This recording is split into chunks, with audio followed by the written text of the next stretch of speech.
नमस्ते प्यारे बच्चों। तो आइए आज हम इस वीडियो के माध्यम से कक्षा 8वीं की भाषा भारती को एड ग्रेड अभ्यास पुस्तिका के माध्यम से समझेंगे, जो 2024-25 की एड ग्रेड अभ्यास पुस्तिका प्राप्त हुई है। देखिए, इसमें हमने पिछली वीडियो के माध्यम से इसके जो पार्ट 3 दिए गए थे, आज हम इसका पार्ट 4 करेंगे। वो 3 तक हमने कंप्लीट कर लिए थे। तो यहाँ देखेंगे आज हम इसका जो पार्ट है हमें 4 दिया गया है। देखिए, ये दिया गया है पार्ट 4 अपराजिता। इसमें दिया गया है पार्ट के पूर्व कुछ तैयारी रहती है, देखना होता है, समझना होता है। तो इसको थोड़ा सा पढ़ लें और इसके बाद देखें बहुविकल्पीय प्रश्न।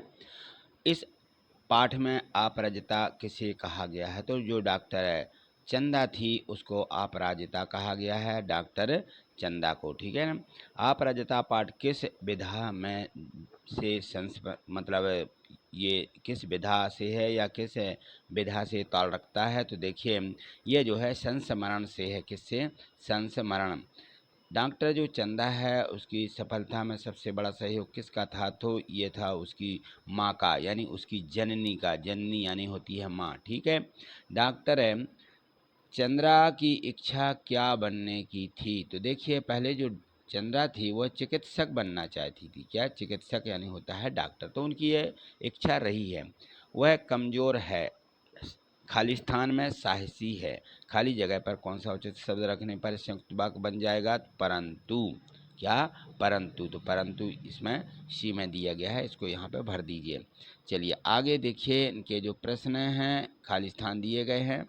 इन खाली स्थानों में देखिए दिया गया कि ये जो उचित शब्द दिए गए हैं इनसे खाली स्थानों को भरना है। माइक्रोबायोलॉजी, माइक्रोबायोलॉजी, विस्मयादि बोधक, लखनऊ प्रश्नवाचक, गौरा, पंत, पक्षाधान और चेन्नई लिखना है। कुछ शब्द इसमें ये गलत लिखे हुए हैं। पक्षाघात होता है, यहाँ चेन्नई होता है।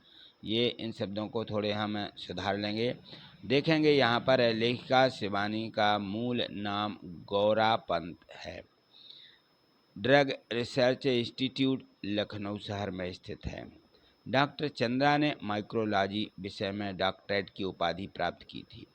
भय, शोक एवं हर्ष आश्चर्य के लिए प्रयुक्त विराम चिन्ह को अल्प विराम कहा जाता है। कौन सा विराम? अल्प। इसमें नहीं दिया गया था तो यहाँ अल्प विराम ही भरा जाएगा। डॉक्टर चंद्रा की गर्दन के नीचे का शरीर पक्षाघात से निर्जीव हो गया था। किससे? पक्षाघात से। प्रश्न 11 देखें। इसमें है पाठ की जो लेखिका हैं उन्होंने अपनी पंक्तियों से किसे प्रेरणा लेने को कहा? पाठ की लेखिका ने अपनी पंक्तियों से IAS की तैयारी करने वाले लखनऊ के मेधावी युवक को प्रेरणा लेने के लिए कहा है। डॉक्टर चंद्रा के व्यक्तित्व को एक शब्द या एक वाक्य में व्यक्त कीजिए। तो डॉक्टर चंद्रा एक अपराजिता विकलांग महिला थी। इस प्रकार से हम वाक्य बना देंगे। प्रश्न 13वां देखें। प्रश्न 13 में दिया था कि रचना के आधार पर वाक्य के प्रकार लिखें। तो रचना के आधार पर वाक्य 3 प्रकार होते हैं: सरल वाक्य, मिश्रित वाक्य, संयुक्त वाक्य। ठीक है।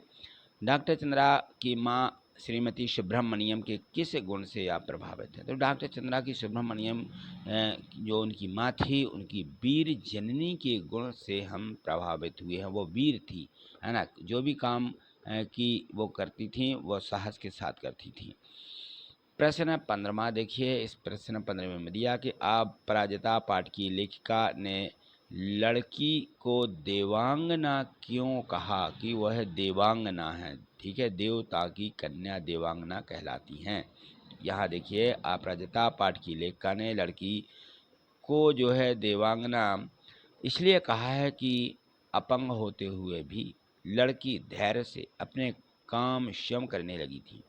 लेखिका ने उसके विषय में लिखा है कि नियति के प्रत्येक कठोर आघात को अति अमानवीय धैर्य एवं साहस से झेलती वह लड़की मुझे किसी देवांगना से कम नहीं है। यहाँ किति लिख गया है, सा बना दीजिए। किसी देवांगना से। ठीक है। किसी देवांगना से कम नहीं है। प्रश्न 16 दिया है कि साहसी जननी किसे कहा गया है और क्यों कहा गया? साहसी जननी डॉक्टर चंद्रा की मां श्रीमती शारदा सुब्रमण्यम को कहा गया है, क्योंकि वे 25 वर्ष से अपनी अपंग बेटी की सेवा में लगी हुई हैं। उसने अपना आधा जीवन अपनी बेटी की सेवा में भी समर्पित कर दिया है, इसलिए उसे क्या कहा गया? साहसी जननी कहा गया है।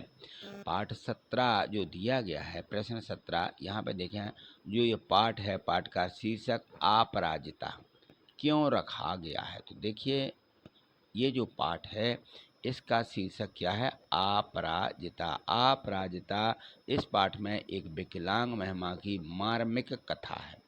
क्या है? एक मार्मिक कथा जिसने अद्भुत धैर्य, दृढ़ इच्छा शक्ति और अनवरत साधना से अपने जीवन को सक्रिय और सफल बनाया।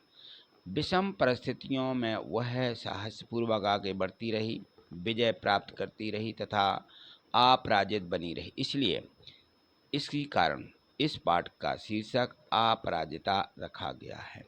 डॉक्टर चंद्रा के ऊपरी धड़ में गति कैसे आई थी? तो बताइए, इनका जो ऊपरी धड़ था क्या हो गया था?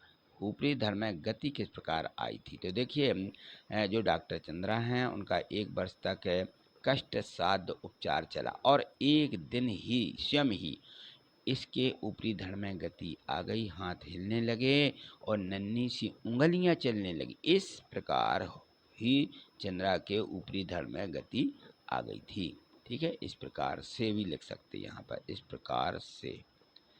प्रकार से चंद्रा के धड़ में गति आ गई थी।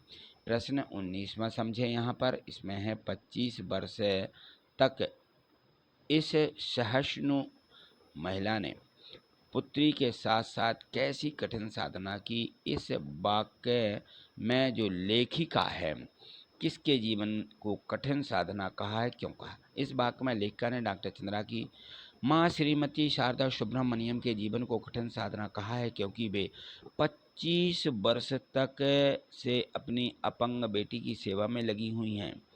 उसने अपना आधा जीवन अपनी बेटी की सेवा में ही समर्पित कर दिया है। वे अपनी अपंग बेटी की कार चलाकर आती और भोजन खिलाती आदि सेवा का कार्य करती। ठीक है, यहाँ ने काट दें। ठीक है, चलिए आगे देखें। अगला प्रश्न 20वां दिया गया है और इसमें दिया है कि ईश्वर सभी द्वार एक साथ बंद नहीं करता। यदि एक द्वार बंद करता भी है तो दूसरा द्वार खोल भी देता है। इस कथन को किसी उदाहरण द्वारा स्पष्ट कीजिए। तो देखिए, ईश्वर ने जो यहाँ पर बताया है या ईश्वर के माध्यम से हम समझें तो चंद्रा पोलियो के कारण अपने निचले धड़ से क्या हो गई थी? अपंग हो गई थी, लेकिन उसने हार नहीं मानी।